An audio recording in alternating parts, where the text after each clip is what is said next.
মাহফিলের শেষে যে মসজিদ খালি, মাহফিলের আগে যেমন খালি, মাহফিলের পরেও খালি। কারণ মাহফিল শুনতে আসি কানের মজা নেওয়ার জন্য।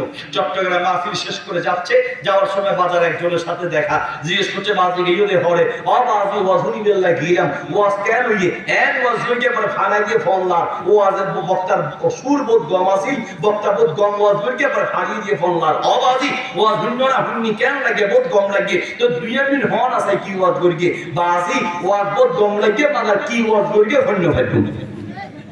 ওয়াজ কেমন হয়েছে সেই রকম, কিন্তু কি ওয়াজ করেছে ধরতে পারবো না। এই হলো আমাদের দেশের আসল অবস্থা। রে ভাই আমার, মাহফিল তো হয় মাশাআল্লাহ হাজার হাজার, মাহফিলের আগেও সুদ খেত, মাহফিলের পরেও সুদ খায়, মাহফিলের আগেও ঘুষ খেত, মাহফিলের পরেও ঘুষ খায়, মাহফিলের আগেও বেনামাজি, মাহফিলের পরেও বেনামাজি, মাহফিলের আগেও মসজিদ খালি, মাহফিলের পরেও যদি মসজিদ খালি থাকে ওই মাহফিল ব্যর্থ মাহফিল। মাহফিলের পরে এলাকায় পরিবর্তন আসতে হবে, ঠিক কিনা? সেই পরিবর্তনের জন্য সবচেয়ে বড় পরিবর্তন দরকার মসজিদের কমিটির লোকদের পরিবর্তন, সবচেয়ে বড় পরিবর্তন দরকার মসজিদের ইমাম আর মুয়াজ্জিনের পরিবর্তন।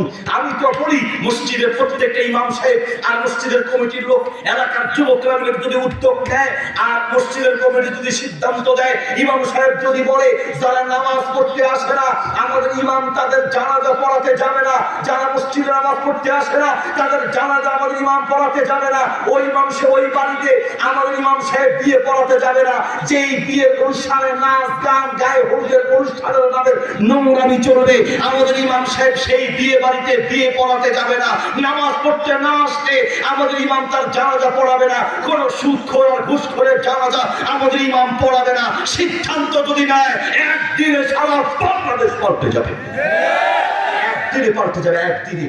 কে দিবে কার সিদ্ধান্ত? সমাজকে পাল্টানোর জন্য কিছু সাহসী উদ্যোক্তা দরকার। যুবক ভাইয়েরা, এলাকা প্রশাসনের অনেক যুবক শ্রেণী দেখলাম, আপনারা সিদ্ধান্ত নিলে সম্ভব ইনশাআল্লাহ ইমাম সাহেবকে বলে দেন নবী সাল্লাল্লাহু আলাইহি ওয়াসাল্লাম যার তার জানাজা পড়াতেন না।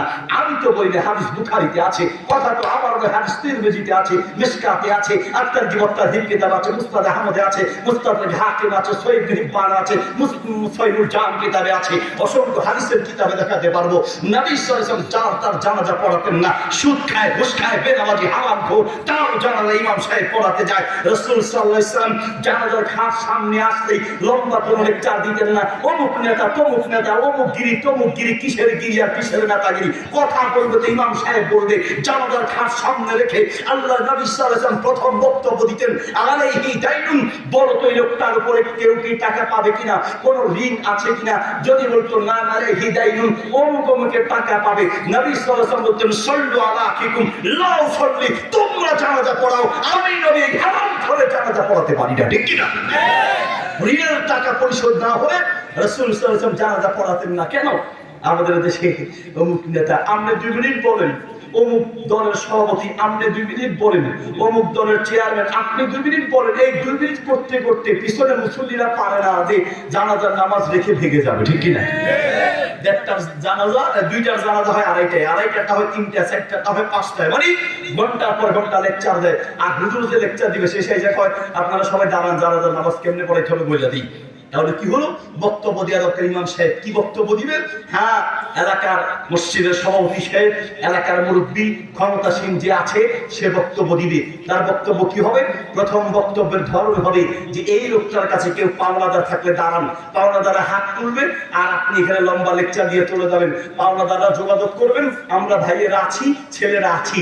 এই যে একটা চাপা মাইরা তারে যে দাফনের ব্যবস্থা করলো, দাফন করার পরে পাওনাদার যাইতে যাইতে জুতা 2 জোড়া শেষ, এখন পর্যন্ত পাওনার 1 পয়সা ফেরত পায় নাই, ঠিক কিনা? এজন্য ইসলাম বলে তার দাফনের আগে তার ঋণ পরিশোধের ব্যবস্থা করো। তার ঋণ পরিশোধ যদি না হয়, নবী সাল্লাল্লাহু আলাইহি ওয়াসাল্লাম বলেন কুতিলা সুম্মা হিয়া, কুতিলা সুম্মা হিয়া, কুতিলা সুম্মা হিয়া। একজন ব্যক্তি 3 বার শহীদ হবে, 3 বার জীবিত হবে, 3 বার শহীদ হবে, দুনিয়ার সমস্ত অপরাধ ক্ষমা হবে, মানুষের 1 পয়সা পাওনা ক্ষমা হবে না। এই জন্য জানাজার খাস সামনে রেখে প্রথমে তার ঋণের টাকা পরিশোধের ব্যবস্থা করতে হবে।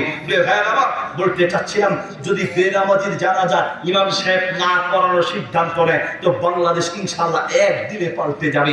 যার তারা জানাজা ইমাম সাহেবরা পড়াতে পারেন না, সম্মানিত ব্যক্তিরা পড়াতে পারেন না, হ্যাঁ সে হারাম খায়, সুদ খায়, ঘুষ খায়, তার জানাজা হয়তো পড়িয়ে দিতে হবে, কোন একজন নরমাল মানুষ পড়াবে, সম্মানিত কোনো ব্যক্তি পড়াবে না, তাহলে সমাজের মানুষ শিক্ষা গ্রহণ করতে পারবে। আমার এক দাদা ছিলেন, জুমার দিন এইভাবে লিস্ট নিয়ে দাঁড়িয়ে যেতেন, মসজিদে মুসল্লি কয়জন? মসজিদে মুসল্লি হলো 100 জন, এলাকায় পুরুষ কয়জন? 150 জন, তাহলে 50 জন আসে নাই। কেন আসে নাই? চলো মুসল্লিরা সবাই মিলে, কমিটির লোকেরা মিলে যে নামাজ পড়তে না যেত তার বাসার সামনে গিয়া, কে মিয়া সাহেব নামাজ পড়তে যাও নাই কেন?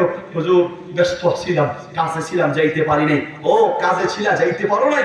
শোনো, যদি তুমি আমাদের মুসলিম সমাজে থাকতে চাও মসজিদে নামাজ পড়তে হবে, নামাজটা পড়লে আমাদের সমাজ থেকে তোমাদেরকে বের করতে হবে, ঠিক কি না?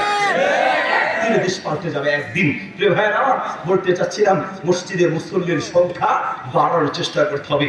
মাহফিলের আসল উদ্দেশ্য পরিবর্তন করা। আজকের এই মাহফিল থেকে পরিবর্তনের সিদ্ধান্ত নিব, রাজি আছি ইনশাআল্লাহ? আপনি বাপ, আপনি ঘুমান কি করে? আলোচনা বেশি করলাম না।